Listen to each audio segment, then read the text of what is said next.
Hi అండి, నమస్తే. Savitri cooks స్వాగతం. నేను ఈరోజు మీకు చూపిస్తున్న వంట బియ్యం పిండి కారపూస. మామూలుగా కారపూసే కానీ, జంతికలే కానీ, చక్రాలే కానీ ఏవైనా సరే చాలామంది బోల్గా ఉంటే ఇష్టపడతారు. కొంతమంది గట్టిగా ఉన్నా కూడా ఇష్టపడతారు.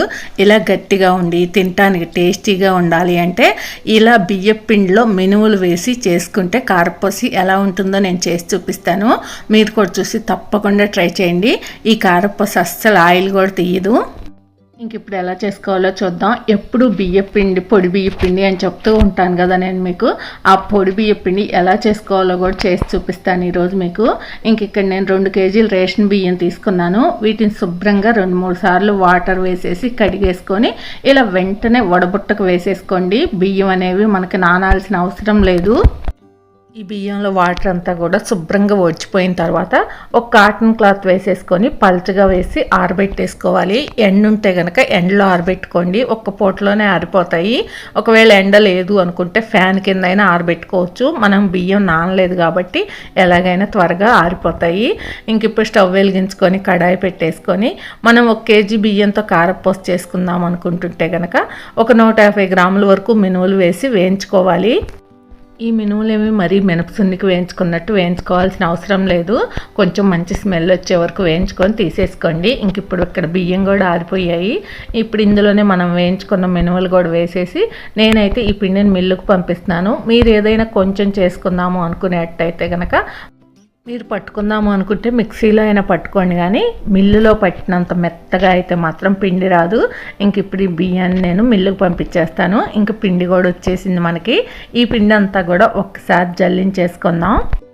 మాకు ఈ మినుములు టేస్ట్ రావాలి, అలాగే బోల్గా కూడా ఉండాలి అనుకుంటారా, దానికి కూడా ఒక చిట్కా ఉంది. మీరు 1 కేజీ బియ్యం పిండితో చేసుకుంటున్నట్టయితే కనుక ఒక 3 టేబుల్ స్పూన్ల వరకు వెన్నపూస వేసుకోండి. అప్పుడు మీకు కారపూస అనేది బోల్ వచ్చేస్తుంది. నేను గట్టిగా ఉండాలి అనే ఉద్దేశంతో నేను ఇందులో వెన్నపూస వేయలేదు. ఇంక ఇక్కడ పిండి అంతా కూడా జల్లించుకోవటం అయిపోయింది. ఇందులో 2 టేబుల్ స్పూన్ల వరకు నువ్వులు వేస్తున్నాను నేను. మీరు కావాలంటే ఇంక ఎక్కువైనా వేసుకోవచ్చు. ఇలాంటివన్నీ కూడా మన ఇష్టాన్ని బట్టి వేసుకోవచ్చు. అలాగే 2 టేబుల్ స్పూన్లు వాము కూడా వేసుకోవాలి. మీకు ఇష్టమైతే జీలకర్ర కూడా వేసుకుంటారు కొంతమంది, అలా అయినా వేసుకోండి. రుచికి సరిపడా ఉప్పు, కారం వేసుకోవాలి.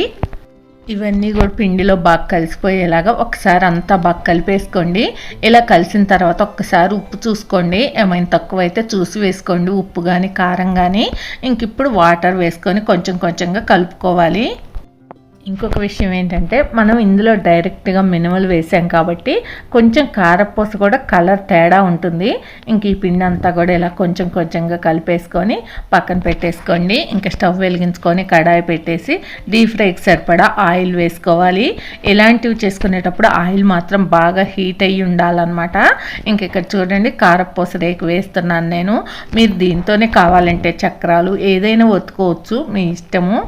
ఇంక ఇప్పుడు గిద్దెలో నిండుగా పిండి పెట్టేసుకోండి. ఒకవేళ మీకు ఏదైనా దిగటం కష్టంగా ఉంది అనుకున్నట్టయితే కొంచెం వాటర్ వేసి కలుపుకోండి. ఈ పిండి కలుపుకున్నప్పుడు కూడా మరీ గట్టిగా కలుపుకోవద్దు, మరీ లూజ్గాను కలుపుకోవద్దు. కరెక్ట్గా ఉండేలా కలుపుకోండి. ఇక్కడ మీకు అర్థమవుతుంది కదా ఎలా కలిపాను అన్నది. ఇంక ఇప్పుడు ఆయిల్ కూడా వేడైపోయింది. మనం చుట్టూ తిప్పుకుంటూ కూడా కారపూస ఒత్తేసుకోవటమే. ఇంక ఇక్కడ చూడండి, నేను ఎలా అయితే ఒత్తుతున్నానో అలాగే ఒత్తేసుకోండి. ఇలా ఒకే చాటు ఒత్తితే మనకి కాలటం కూడా లేట్ పడుతుంది.